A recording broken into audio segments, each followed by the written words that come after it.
इसके बाद हम लोग पढ़ेंगे, इसके बाद हम लोग क्वेश्चन करेंगे 7। क्वेश्चन नंबर 6 सबने लिखा अपनी किताब में? Yes ma'am. मैम एक बार फिर से देख हम पढ़ रहे हैं ताकि तुम लोग उच्चारण इसका सीख जाओ। सुनो ध्यान से। कुरूप, कुरूप माने जो सुंदर ना हो, सुंदर का उल्टा होता है कुरूप। फिर खा में है नई का पुरानी, नम का है शुष्क, और छाव का है धूप। उल्टा उल्टे शब्द लिखने हैं। विपरीत और उल्टा एक ही चीज होती है। अब क्वेश्चन नंबर 7 पर आ जाइए। यहाँ पे आपको हम पढ़ रहे हैं क्वेश्चन, इसमें थोड़ा कम दिख रहा है लेकिन हम फिर आपको पढ़ के बता रहे हैं। क्वेश्चन नंबर 7, नीचे दिए गए शब्दों के पर्यायवाची शब्दों पर घेरा लगाइए। नीचे दिए गए शब्द जो हैं, लिखा है का खा गा घा में एक शब्द लिखा है जैसे घर। घर के सामने कई शब्द लिखे हैं, उसमें जो पर्यायवाची शब्द हैं घर के, उन पे घेरा लगाना है। घर का पर्यायवाची शब्द होता है बेटा मकान। सुनाई दे रहा है? Yes ma'am. घर का पर्यायवाची शब्द है मकान। इसको घेरा करो मकान को। ग्रह, ग्रह और भवन। भवन। भवन। और एक शब्द दिया कानन। कानन माने कानन नहीं है, कानन है कानन का मतलब होता है जंगल, मैम इसलिए कानन ये नहीं नहीं होगा। होगा। हाँ कानन नहीं है, उसका अर्थ बता रहे हैं जंगल होता, इसलिए ये नहीं होता होगा। मकान, ग्रह और भवन सबने लगा लिया। अब है दूसरा पक्षी। पक्षी का वो पर्यायवाची है खग। खग पे अंडरलाइन मतलब घेरा लगाओ। फिर है चिड़िया। खग संस्कृत में होता है। पंछी। पंछी, पक्षी। ये 3 है। पंछी, खग, चिड़िया और पक्षी को राउंड कर लीजिए, क्योंकि ये पक्षी के पर्यायवाची हैं, समानार्थी शब्द हैं, समान अर्थ वाले शब्द हैं। खग, चिड़िया, पक्षी, पंछी, सॉरी पंछी।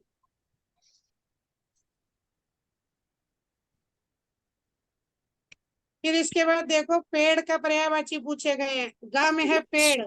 पेड़ का पहला होगा वृक्ष, तरु और पादप।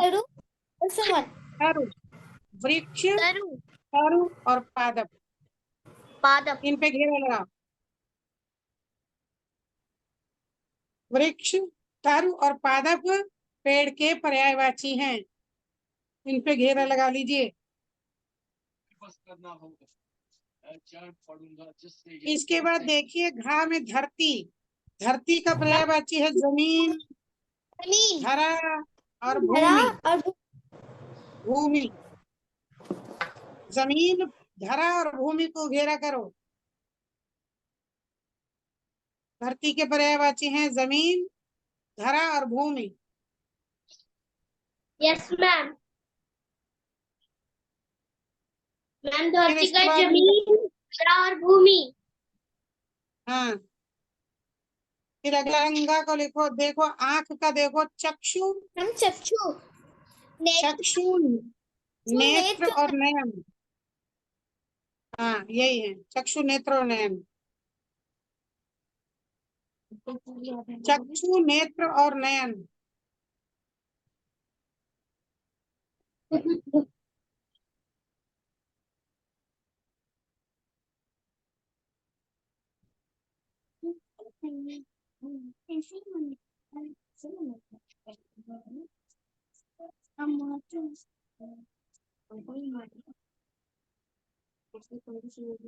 हाँ, अब हम लोग देखें नीचे क्वेश्चन नंबर 8, प्रश्न संख्या 8। नीचे दिए गए वाक्यों को पढ़िए। चलो मन्नत जरा पढ़ो क्या क्या लिखा है नीचे दिए क्वेश्चन नंबर 8 को पढ़ के बताएं जरा। बार बार आर्यन सिंह को क्या होता है? हाँ। पढ़ेंगी मन्नत? क्या मेरी आवाज आपको सुनाई दे रही है? Yes ma'am. हाँ,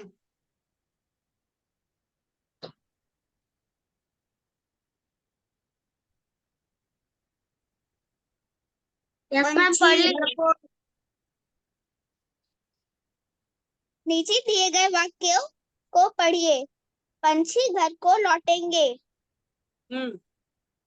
अपने बिस्तर में पड़े हुए हैं। घर के रोशनदानों से चोरी चोरी झांकेंगे। हाँ, तो यहाँ पे आपको एक चीज दिखाई दे रही होगी इन वाक्यों में कि कुछ ऐसे शब्द हैं जो मोटे छपे हुए हैं, जैसे हम लोग पहले भी कई प्रश्नों में पढ़ते हैं, मोटे काले छपे हुए शब्द जो हैं उन पे ध्यान देना है। उसके आगे लिखा है, इन वाक्यों में संज्ञा शब्दों का क्रिया से संबंध बताने के लिए जो चिन्हों जैसे को, में, के, से का प्रयोग किया जाता है, इन्हें परसर्ग या कारक चिन्ह कहते हैं। यहाँ पे जो मोटे काले छपे हुए शब्द हैं, इसका ये जो है क्रिया से, संज्ञा शब्दों का क्रिया से संबंध बता रहे हैं। ठीक है, और इन चिन्हों को कारक चिन्ह कहा जाता है या परसर्ग कहा जाता है। को, से, के, से, है ना, इन्हें क्या कहा जाता है, कारक चिन्ह या परसर्ग, क्योंकि ये संज्ञा शब्दों का क्रिया से संबंध बता रहे हैं, इन्हें कारक चिन्ह कहते हैं। जो शब्द संज्ञा का क्रिया से संबंध बताएं, सीधा संबंध बताएं, उन्हें हम कारक कहते हैं। कारक भी हम लोग आगे विस्तार से पढ़ेंगे, अभी फिलहाल प्रश्न करने के लिए हम इसे देखते हैं। नीचे दिए गए वाक्यों को पढ़िए और लिखिए कि काम को कौन कर रहा है। तो अभी यही पेज है, हाँ यही, वही कर्ता कारक और क्रिया वो बताया जाएगा, कारक का ही एक पार्ट है। देखो, बच्चे छांव में खेलेंगे, यहाँ पे काम करने वाला और काम दोनों खेलेंगे। बताने। खेलेंगे तो काम करने वाला हो गया, और नहीं, खेलेंगे क्रिया हो गया, वहां लिखो खेलेंगे, काम करने क्रिया के वाले। नीचे काम करने वाला हो गया बच्चे, काम करने वाला शब्द के नीचे लिख लो बच्चे। और मैम काम और क्रिया वो खेलेंगे। हाँ, काम क्रिया खेलेंगे और करने वाला बच्चे। फिर अगला है सभी पेड़ सो जाएंगे, सो जाएंगे क्रिया के नीचे आ जाएगा, और काम करने वाला कौन है, सभी पेड़, सोने वक्त की क्रिया कौन करेगा, पेड़। सूरज ने बीजों को उठाया, तो उठाया हो गया, क्रिया हो गया, और काम कर कौन रहा है, सूरज। सूरज। तो यहाँ सूरज लिख लो करने वाला के नीचे। सब बच्चे लिख लिए, विवेक कुमार ने लिखा। Yes ma'am. लग तो नहीं रहा तुम्हारे चेहरे से कि तुम्हारे हाथ में पेंसिल है, पेंसिल दिखाओ जरा। ठीक, ठीक है, लिखो।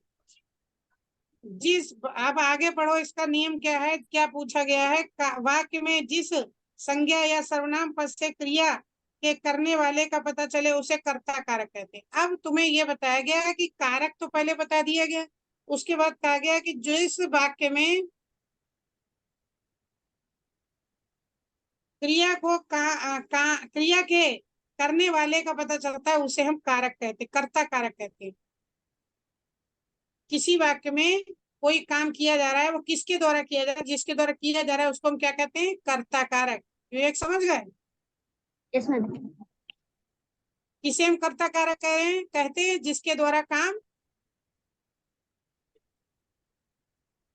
किया जाता है, जिसके द्वारा काम किया जाता है उसे हम कर्ता कारक कहते हैं। पढ़ो इसे, क्या हम पढ़ रहे हैं, पढ़ो क्वेश्चन नंबर 9 के नीचे जो बॉक्स में लिखा है उसको पढ़ लेना। पहले वाक्य में बच्चे खेलने का काम कर रहे हैं, देखो अभी उसी वही चल रहा है, वही समझाया जा रहा है। दूसरे वाक्य में पेड़ सोने का काम कर रहे हैं, तीसरे वाक्य में सूरज बीजों को उठाने का काम कर रहा है, इसलिए बच्चे, पेड़ और सूरज क्या है, कर्तक कार्य। कर्ता कारक। हम कारक पढ़ रहे हैं, उसमें एक होता है कर्ता कारक। तो जहां जिन वाक्यों में काम के करने वाले का पता चले, क्रिया के करने वाले का पता चले, उसको कहते हैं कर्ता कारक। और यहाँ बच्चे, पेड़ और सूरज कर्ता कारक हैं, ऊपर के वाक्य में जहां क्वेश्चन नंबर 9 लिखा है। ठीक है, अब आगे देखो, सूरज कर्ता कारक के साथ ने का प्रयोग हुआ है, यह कर्ता कारक का चिन्ह है। सूरज ने बीजों को उठाया, ये वाक्य है, इसमें ने शब्द का, सूरज के बाद किस शब्द का प्रयोग हुआ है, ने, कर्ता कारक ने कर्ता कारक चिन्ह का प्रयोग हुआ है। कर्ता कारक के साथ ने का प्रयोग हो भी सकता है और नहीं भी हो सकता है। जैसे पहले और दूसरे वाक्यों में ने का प्रयोग नहीं हुआ है। जैसे बच्चे छांव में खेलेंगे, यहाँ ने नहीं है कर्ता के बाद, फिर भी है, काम कर रहे हैं बच्चे, इसलिए कर्ता कारक है।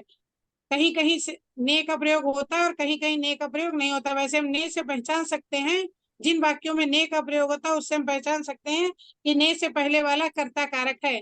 लेकिन जिन वाक्यों में ने का प्रयोग नहीं भी होता उन्हें भी पहचानना पड़ेगा। ये देखने के हमको ये देखना पड़ेगा कि भाई काम कर कौन रहा है, करने वाला है इसमें नहीं है, तो जो करने वाला होता है वही कर्ता कारक कहलाता है।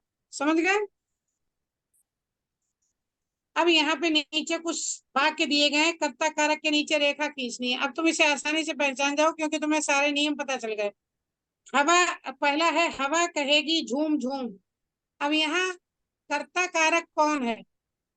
हवा। कहेगी। हवा, क्योंकि कार्य कर रही है हवा, तो ये कर्ता हो गया हवा। पंछी यस घर मैम। को लौटेंगे, मैम हवा। इसमें कर्ता कारक कौन है? मैम पंछी। पंछी। मैम गैया, पंछी। सब सबको राउंड करते जाओ। गैया पीठ खुजाई, गैया ने पीठ खुजाई। यहाँ काम कौन कर रहा है इस वाक्य में? कर्ता गैया। कारक कौन है? गैया। चंदा हम गैया। चमकेगा, चमकने का काम कौन कर रहा है? चंदा। चंदा कर रहा है, इसलिए यहाँ चंदा कर्ता कारक है, सॉरी। बच्चे छाव में खेलेंगे, ये तो पहले ही आप लोग पढ़ चुके हो। खेलने का काम कौन कर रहा है? बच्चे। बच्चे कर रहे हैं, तो बच्चे यहाँ पे कर्ता कारक हैं। तो हवा, पंछी, गैया, चंदा और बच्चे सब में राउंड करो क्योंकि ये कर्ता कारक हैं। और तुम्हारे प्रश्न में यही बताया गया कि कर्ता कारक पर राउंड करना है, चिन्ह लगाना है, रेखा खींचनी है। सारे पहले डिजिट में वही सर्किल होगा। जो काम करने वाला होता है वाक्य में उसको हम कर्ता कारक कहते हैं। ठीक है,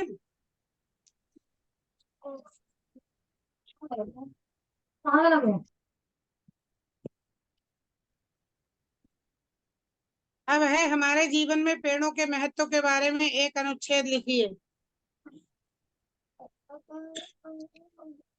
मैम इसको क्लास में करवा दीजिएगा। मैम इसे होमवर्क दे दीजिए। जैसे होमवर्क हम दे थोड़ा बहुत दीजिए। पेड़ों के महत्व के बारे में बताए दे रहे हैं, अगर जिन्हें करना होगा। दृष्टि, दृष्टि ने अपनी किताब में करके रखा हुआ है, जरा बच्चा बताएं बच्चों को क्या लिखा हुआ है। मैम ये वाला नहीं किया हुआ है, बाकी 10 तक जो किया हुआ मेन है। है वो नहीं किया हुआ है। तो बच्चों, हम लोग पेड़ों के महत्व के बारे में जानते हैं। हम लोगों ने दूसरे विषयों में भी पढ़ा है, कभी ईवीएस वगैरह में तुमने पढ़ा होगा कि हमारे लिए पेड़ कितने महत्वपूर्ण हैं। क्यों महत्वपूर्ण है? क्योंकि पेड़ हमारे वातावरण को शुद्ध करते हैं, मालूम है? वो पेड़, पेड़ों के अंदर से ऑक्सीजन निकलती है, हैं, जो हमारी वायु को मैम हम ऑक्सीजन जिसमें प्यूरिफाई सांस होता ले है। सकते हैं, शुद्ध वायु होती है। और कार्बन डाइऑक्साइड वो अपने अंदर ग्रहण करते हैं, इसलिए वायु को शुद्ध करते हैं। दूसरा, पेड़ हमारे हमें फल, फूल, अनाज और बहुत सारी चीजें देते हैं जो कि हमारे खाने पीने के लिए काम आती हैं और हमारे जीवन को आगे चलाती हैं। इसके अलावा हमारे पेड़ हमें बहुत सी चीजों का प्रयोग करने वाली, दैनिक जीवन में प्रयोग करने वाली चीजों के लिए लकड़ी देते हैं। जैसे फर्नीचर, मेज, कुर्सी, सोफा हम लोग उसी से बनाते हैं, लकड़ी से। इसमें दवाइयाँ, परफ्यूम, गोंद और उद्योगों के लिए कच्चा माल हमें पेड़ों से प्राप्त होता है। पेड़ भूमि के कटाव को रोकते हैं। जहाँ पेड़ लगे होते हैं वहां भूमि का क्षरण नहीं होता है, भूमि कटती नहीं है और हमेशा उपजाऊ बनी रहती है। वैसे क्या होता है, जब बरसात होती है तो अपने साथ पानी, या बाढ़ आती है तो अपने साथ पानी बहुत सारे जो पोषक तत्व होते हैं मिट्टी के वो बहाकर ले जाता है, लेकिन और वहां पे मिट्टी खराब हो जाती है। लेकिन जहाँ जिस जगह पे पेड़ लगे होते हैं वहां की मिट्टी कभी भी कटाव नहीं होता, उसमें कटती नहीं है, बहती नहीं। तो इस तरीके से हमारी पृथ्वी और मिट्टी की भी, धरती की भी रक्षा करते हैं, हमारे खेतों की, हमारे जंगलों की रक्षा करते हैं। इसके अलावा पेड़ हमें छाया देते हैं, पेड़ हमें पूजा के लिए फूल देते हैं। पेड़ हमारे, जो हम पेड़ों के नीचे जाते हैं तो हमारा मन खुश होता है, हमें सुकून देते हैं। जब फूल एक मिल कोई हमें, हम किसी फूल को देखते हैं हम कितना खुश हो जाते हैं, हमारे मन को सुख और शांति देते हैं पेड़, है ना? हम अपने, अगर हम बगीचे में नहीं जा पाते तो कई लोग तो अपने घरों में ही पेड़ लगा लेते हैं। पेड़ को देख के हमें शांति मिलती है, सुकून मिलता है ना, छाया मिलती है। यही सब पेड़ों से फायदे हैं। और आप अपनी किताब में लिखने की कोशिश करना कम से कम 10 वाक्य में इसको। और अगर नहीं लिख पाओगे तो हम क्लास में इसको लिखवा देंगे। वैसे ये तुम्हारा होमवर्क है आज का। तो कोशिश करना अपने मम्मी पापा से या किसी से, बड़े भाई बहन से पूछ के लिखना। अगर हो जाए तो अच्छी बात है। ठीक है। ओके। अनुच्छेद माने होता है पैराग्राफ। अब हम लोग आगे चलेंगे। इस पेज को भी छोड़ दो, क्योंकि इसमें भी कुछ खास नहीं। ये भी तुम कहोगे मैडम क्लास में लिखवा देना। अब हम चलेंगे पेज नंबर 17 पे। पेज नंबर 17 पे चलो। पाठ 5।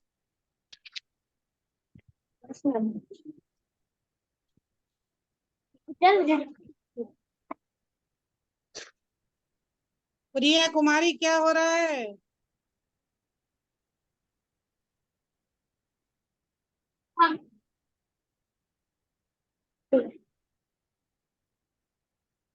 दो पहलवान जो है, पाठ पेज नंबर 17, अभ्यास सागर, अभ्यास भाषा अभ्यास का निकाल लो। यहाँ पे देखो फिर वही चीज आ गई जो हम लोगों ने पिछले पाठ में पढ़ा था। पाठ अब तुम लोग अपने आप बताओगे। हमने तुम्हें बहुत बार बता दिया है, पाठ 2 में भी आया है, पाठ 3 में भी आया है। दो पहलवान में से कोई दो व्यक्तिवाचक और जातिवाचक संज्ञा छांट कर लिखो। अब इसमें माही कुमारी बता सकती है व्यक्तिवाचक संज्ञा क्या होता है? क्या आएगा इसमें? हाँ बताओ। मैम, व्यक्तिवाचक वो होता है जो वो जो कि अपने बारे में अपना परिचित करता है, अपने बारे में बताता है। और जातिवाचक वो होता है जो पूरे जाति का भाव बताता है। बोध करता व्यक्तिवाचक किसी एक विशेष को कहते हैं, है ना। दृष्टि बताएंगे। हमने क्लास में इसे कई बार कराया है। और ये कई बार अभी भी आया, थोड़ी देर पहले भी अभी आया था, लेकिन तुम नहीं बता पा रही हो ठीक से। बोलो दृष्टि। है। व्यक्तिवाचक यहाँ भर जो पक्षी। शब्द भरे जाएंगे वो बताओ। कल हमने पाठ पढ़ा था, बताओ। मैम, यहाँ व्यक्तिवाचक पे जो संज्ञा में भरे कौन जाएंगे, से जाएंगे? हैं? व्यक्तिवाचक में यहाँ पे जो भरेंगे, हाँ। यहाँ पे जैसे वो मुखजोर सिंह, हम्म। और फिर एक और नाम, फिर धरती पटक सिंह। धरती पटक सिंह। दोनों नाम लिख लो, मुखजोर सिंह और धरती पटक सिंह। इसमें विशेष नाम यही है। जातिवाचक में पिता और पहलवान। जातिवाचक में पिता और ये हमने बताया था ना दूसरे पार्ट में। पेड़ जातिवाचक, लेकिन नीम व्यक्तिवाचक। देश जातिवाचक, भारत व्यक्तिवाचक। बताया था ना। आदमी जातिवाचक, और किसी भी आदमी का नाम जैसे वल्लभ भाई पटेल, वो व्यक्तिवाचक। अब समझ में आया गौरी? तो यहाँ पहले वाले में लिख लो मुखजोर सिंह, धरती पटक सिंह। दूसरे खा में लिखो पिता और पहलवान। इस वाक्य में है वो, सॉरी, इस पाठ में हम लोग पढ़ेंगे काल। अब आ गया काल। अभी तुमने संज्ञा पढ़ा था, सर्वनाम भी देख लिया, कारक देख लिया। अब आएगा काल। काल किसे कहते हैं? अगर हम कहें तो क्या, इसका जवाब तुम क्या दोगे? आर्यन बता सकते हैं? मैम, इतना तो पता है, काल 3 प्रकार के होते हैं। अच्छा ठीक है, इन्हें इतना पता है कि काल के 3 प्रकार के होते हैं, लेकिन ये नहीं पता कि कौन कौन से।